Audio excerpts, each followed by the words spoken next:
أهلا وسهلا بكم. معكم دكتور أحمد الشيمي في حلقة جديدة من حلقات زيارة إلى المتحف المصري.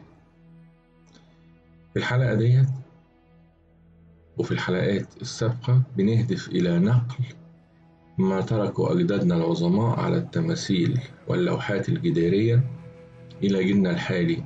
ما زلنا مع لوحة انتف الجنائزية الموجودة في المتحف المصري تحت رقم 20553. قدمنا لكم في الحلقة السابقة السطر الأول، وبنستكمل في هذه الحلقة باقي اللوحة. السطر الأول كان بيحتوي على عدد 2 من الزيوت العطرية المقدسة، وهي كالتالي: الزيت الأول كان على يمين اللوحة وهو عطر العيد وكان اسمه سيتي حب. الزيت اللي على يسار اللوحة هو كان اسمه حكمي، وهو من الزيوت العطرية السبعة المقدسة، وكان بيتم وضعهم في أواني من المرمر. السطر بيقول: حتب دينيسو وسر حنت إمنت نترعا نب أبيجو حتب دت. وهنا هنلاقي في ملحوظة إن دت مش ظاهر فيها الحرف التي، وهو موجود في السطر اللي بعديه. والسطر بيقول: عطية ملكية معطاة إلى أوزوريس إمام البر الغربي المعبود العظيم سيد مدينة أبيدوس، عطية تسعد. بعد كده ويب ووت نبطة جسر حتب دت نترو نبو أبيجو ديسن بريت خرو خائم. وبرضو بعد خائم بيبقى بتستكمل في السطر اللي بعديه، بحيث ان السطر بيقول: عطية تسعد ويب ووود. ويب ووود دي كانت معناها فاتح الطريق، هو اسم سيد الأرض المقدسة، ومعنى الأرض المقدسة يعني الجبانة. عطية تسعد المعبودات السياد أبيدوس الذين يعطون دعاء ابتهال بألف وجب وود. هو عبارة عن حيوان ابن آوى، كان من معبودية المصريين القدماء. وهنا في صورة في معبد سيتي الأول بتوضح كنيسة صغيرة للملك سيتي يقدم فيها ويب وود فاتح الطريق، رمز السلطة إلى الملك سيتي الأول.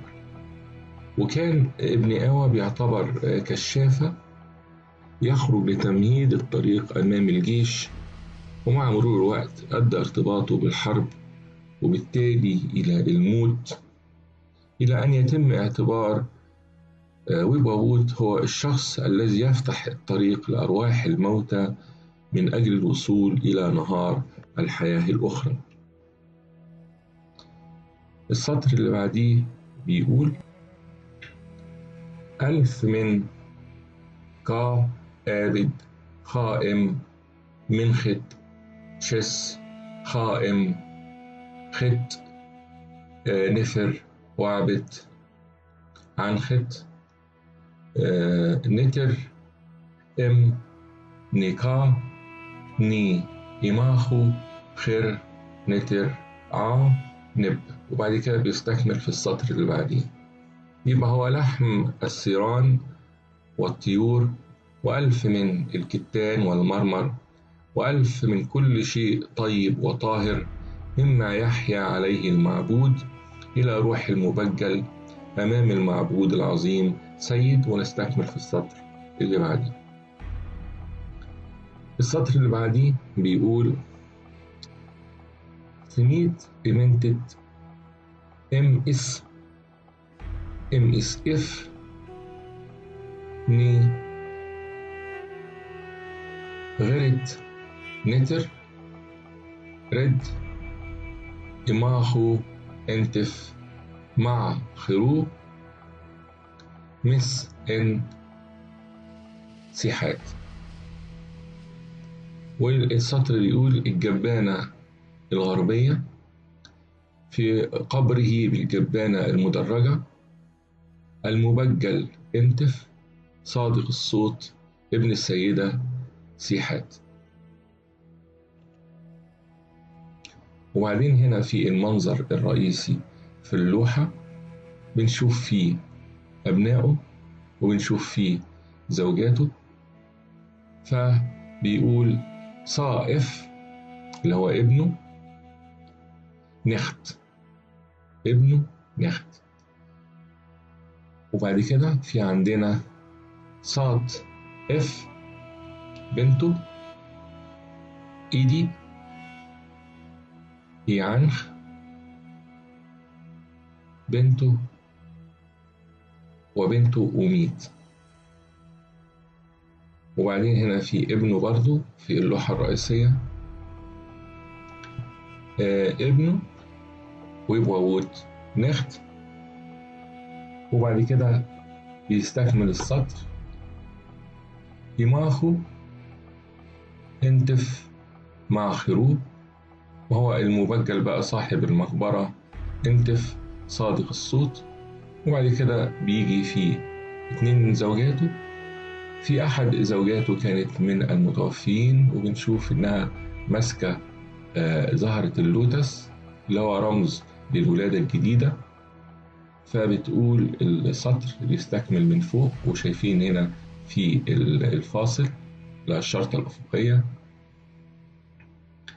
حمة اف حبتي مع خروب. يبقى زوجته حبتي صادقة الصوت، وده صادقة الصوت دي بمعنى المغفور له زي ما بنقولها حاليا.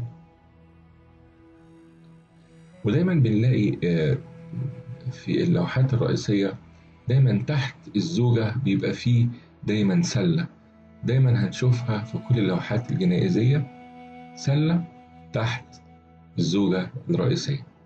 أما السطر الأخير فبيقول حتب دي نسو وسر خنتي إيمنتت